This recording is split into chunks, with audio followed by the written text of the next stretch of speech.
This channel does not promote any violent, harmful, or illegal activities. All content provided by this channel is meant for an educational purpose only. মুর্শিদাবাদে আবারও প্রকাশ্যে তৃণমূলের গোষ্ঠী কোন্দল এবার জেলা সভাপতিকে নিয়ে বিস্ফোরক মন্তব্য খোদ তৃণমূল বিধায়কের। মানুষের মধ্যে বিভ্রান্তি ছড়াচ্ছেন জঙ্গিপুরের সাংগঠনিক জেলা সভাপতি। নাম না করে খলিলুর রহমানকে নিশানা তৃণমূল বিধায়ক মনিরুল ইসলামে।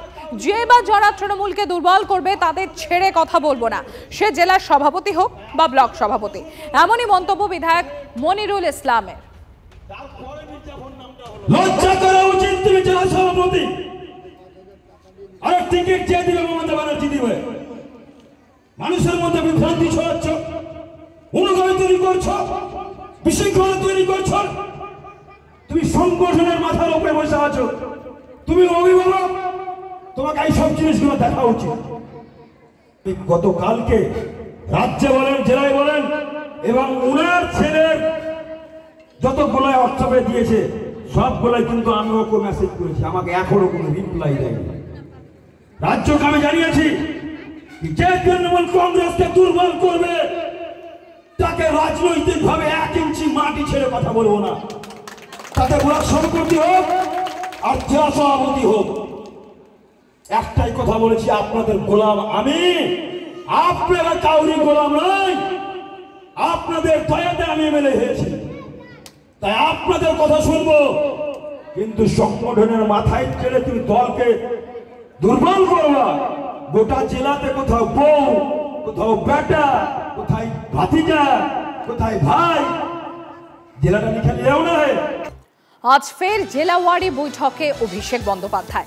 বনগাঁ এবং দমদম ব্যারাকপুর সাংগঠনিক জেলার নেতৃত্বকে নিয়ে আজ ক্যামাক স্ট্রিটের অফিসে বৈঠক অভিষেক বন্দ্যোপাধ্যায়। বৈঠকে ডাক বিধায়ক শাখা সংগঠনের নেতাদেরও।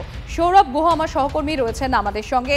সৌরভ, এই যে বনগাঁ এবং দমদম ব্যারাকপুর সাংগঠনিক জেলার নেতৃত্বকে নিয়ে তৃণমূল কংগ্রেসের সর্বভারতীয় সাধারণ সম্পাদক তিনি যে বৈঠক করবেন, কি কি বিষয় উঠে আসতে পারে? মূলত আরও একটা বিষয় স্পষ্ট করে জানতে চাইব, বনগাঁতে সেখানে মতুয়া একটা বড় ভোট ব্যাংক রয়েছে তৃণমূল কংগ্রেসের। সেই জায়গায় দাঁড়িয়ে কিছুদিন আগেই আমরা দেখেছি মহুয়া মৈত্রের মন্তব্যে সেখানে রীতিমতো মতুয়াদের তরফ থেকে চিঠি দেওয়া হয় তৃণমূলের শীর্ষ নেতৃত্বকে, এবং যেখানে সংঘাধিপতি হিসেবে মমতা বালা ঠাকুরেরও সই ছিল। আজকের এই বিষয়ে কি কোনো স্পষ্ট নির্দেশিকা দেওয়া হতে পারে বলে মনে করা হচ্ছে সৌরভ? একেবারেই তাই, তুমি একেবারে সঠিক জায়গাটাই ধরেছো। দেখো, আজকে যে দুটি সাংগঠনিক জেলা নিয়ে বৈঠক রয়েছে, সকালের দিকে অর্থাৎ 11টা থেকে রয়েছে বনগাঁ সাংগঠনিক জেলা, এবং তারপরে 1:30টার সময় রয়েছে ব্যারাকপুর দমদম সাংগঠনিক জেলা। দুই জেলাই পশ্চিমবঙ্গের রাজনীতিতে, ভোট রাজনীতিতে অত্যন্ত তাৎপর্যপূর্ণ। অবশ্যই তুমি যে কথাটা বললে, বনগাঁয় মতুয়া ভোট ব্যাংক, মতুয়া গড় বনগাঁ, সেখানে কিছুদিন আগেই আমরা দেখেছি মমতা বালা ঠাকুর বনাম মহুয়া মৈত্রের দ্বন্দ্ব, এবং তার জেরে মুখ্যমন্ত্রীর কাছে নালিশ জানানো হয়েছে। সামগ্রিকভাবে এই বিষয়ে আজকে কিছু উঠে আসে কিনা সেদিকে কিন্তু নজর রয়েছে প্রত্যেকের। এবং বনগাঁ বলো আর ব্যারাকপুর বলো, আরেকটা কমন ফ্যাক্টর হচ্ছে যে এই দুই জেলাতেই কিন্তু বিজেপির একটা প্রভাব রয়েছে, ভালোই প্রভাব রয়েছে। সেই জায়গা থেকে ব্যারাকপুরের ক্ষেত্রেও কি নতুন করে বার্তা দেওয়া হয় অভিষেক বন্দ্যোপাধ্যায়ের তরফে, বা এই যে রদবদলগুলো যে হবে ব্লক স্তরে হচ্ছে টানা, সেক্ষেত্রেই বা কি মতামত তিনি দেন, সেদিকে নিশ্চিতভাবে নজর রয়েছে। এবং পশ্চিমবঙ্গের রাজনীতিতে এই দুই জেলাই অত্যন্ত, সাংগঠনিক জেলাই অত্যন্ত গুরুত্বপূর্ণ। তাই আজকে একটা মেগা বৈঠক, এটা আমরা বলতেই পারি। ধন্যবাদ সৌরভ।